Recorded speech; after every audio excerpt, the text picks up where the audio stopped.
بھٹو نے نبی کی عزت کا قانون بنایا تھا، اور اس کے جانے کے بعد اس کی اولادوں کے بھی جانے کے بعد، حتیٰ کہ ہو سکتا ہے کئی 100 سال گزر گئے، اس کارنامے پر دنیا اس کو سلام عقیدت پیش کرتی رہے گی۔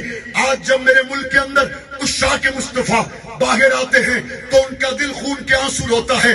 ریاست مدینہ کا نعرہ لگانے کے بعد 2018 میں لوگوں نے ہمیں ووٹ دیے، ہم اسمبلیوں میں پہنچے، کوئی شک نہیں اقوام متحدہ کے پلیٹ فارم پر ہمارے وزیر اعظم نے جو گفتگو کی ناموس رسالت کے حوالے سے، اس کی مثال نہیں ہے۔ کوئی شک نہیں اس ملک کے اندر قرآن مجید کا ترجمہ پڑھانے کا جو قانون پاس کیا گیا، اس سے پہلے اس کی مثال نہیں ہے۔ کوئی شک نہیں خاتم النبیین کی قراردادیں اسمبلی میں پاس ہوئی، اس کی مثال نہیں ہے۔ لیکن آج کی تاریخ میں سادوکی اور کاموکی کے علاقہ میں عشاق مصطفیٰ کے پرامن احتجاج پر اگر گولیاں چلائی جا رہی ہیں تو میرا سوال ہے یہ ووٹوں کی دوبارہ گنتی کے لیے تو نہیں آئے، میرا سوال ہے یہ اپنے حلقے دوبارہ کھولنے کے لیے تو نہیں آئے۔ وہ حضور کی عزت کا پرامن انداز سے نعرہ لگاتے ہوئے گھروں سے نکلے، ان پر تیزاب ڈالنا، ان پر گولی چلانا، ان پر آنسو گیس چلانا، میں سمجھتا ہوں یہ انتہائی نامناسب عمل ہوگا۔ عشاق مصطفیٰ کے ساتھ مذاکرات کے ذریعے مسائل کا حل تلاش کرنا چاہیے، ہونا چاہیے نہیں ہونا چاہیے۔ گولی، لاٹھی چارج، آنسو گیس، تیزاب کا چھڑکاؤ، یہ تو اس ملک میں اگر کوئی ہندو نکلے تو اس پر بھی نہیں ہونا چاہیے۔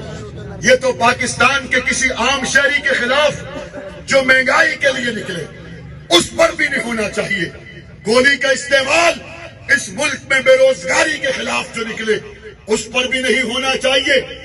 جائے کہ پرامن مظاہرین جو ختم نبوت کا نعرہ لگا کر اپنے گھروں سے نکلے ہیں ان کے اوپر گولی چلائی جائے، آنسو گیس پھینکا جائے، اور ان کے پاس پستول کوئی نہیں، کلاشنکوف کوئی نہیں، غلیل کوئی نہیں، اسلحہ کوئی نہیں، ایسے پرامن عشاق مصطفیٰ کو اگر آپ گولیاں چلا کر، آنسو گیس چلا کر، تیزاب ڈال کر روکیں گے، میں سمجھتا ہوں اس ملک کو غیر مستحکم کرنے کا ذمہ پھر مظاہرین پر نہیں وقت پر ہوگا۔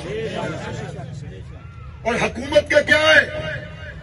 3.5 سال گزر گئے، زیادہ سے زیادہ 1.5 سال اور باقی ہے، لیکن یاد رکھیں مرنے کے بعد 50,000 سال کا دن شفاعت مصطفیٰ کے بغیر مکمل نہیں ہو سکتا۔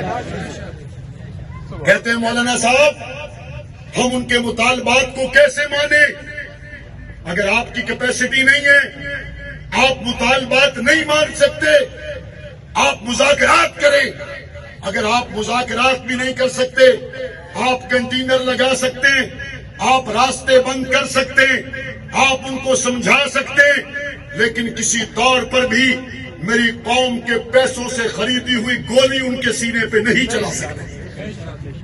راستہ روک سکتے ہیں، بات کر سکتے ہیں، اور اگر ان کی قیادت آپ سمجھتے ہیں گفتگو کے معاملے میں غیر سنجیدہ ہے، آپ ان کے مرکزی قائد کو سعد رضوی کو جیل سے نکالیں اور اس سے بیٹھ کر بات کریں اور اس کو سمجھائیں، اور جتنے آپ کے مذاکرات ہوں وہ قوم کے سامنے لائیں۔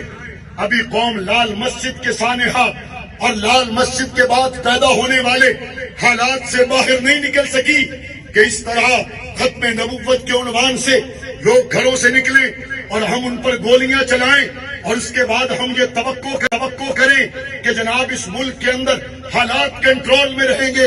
اس طرح حالات قابو میں نہیں آئیں گے۔